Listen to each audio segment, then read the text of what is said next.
کدوم خطرناکتره؟ پشه یا کوسه؟ والا کوسه که دندونای تیزی داره، دیدم فیلمم ساختن ازش، خیلی حمله میکنه به انسان. پشه مگه انسان میکشه؟ پشه دار کم داریم البته، تسه فکر کنم، ولی فکر کنم کوسه بیشتره. پشه 725 کی میکشه، کوسه یه نفر.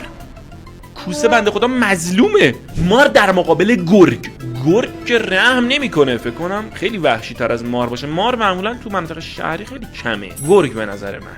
مار 80,000 نفر میکشه. بیشترش فکر کنم تو آفریقا حاجی حمله میکنه، سمت مار نرید. سگ در مقابل پلنگ خیلی سرعتش بالاه، ببینه کشته.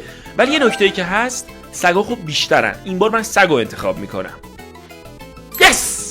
چرا یه آقا 25,000 نفر میبینن؟ چرا خوشحال شدم. حلزون آب شیرین در مقابل خرس. به خدا اگه حلزون بیشتر باشه، خرس طبیعتا، خب خرس وحشیه دیگه. حلزون آخه چجوری میخواد به تو برسه که بکشتت؟ 20,000 نفر حلزون میکشه. خدایا خسته شدم. گوز در مقابل روتیل. خدایی گوز نگه بیشتر باشه ویدیو رو تموم میکنم. روتیل آقا مگه نیش نمیزد روتیل؟ گوز 200 نفر در سال میکشه به دلیل تصادفات جاده‌ای. اینو اصلا فکر نکردم خدایا.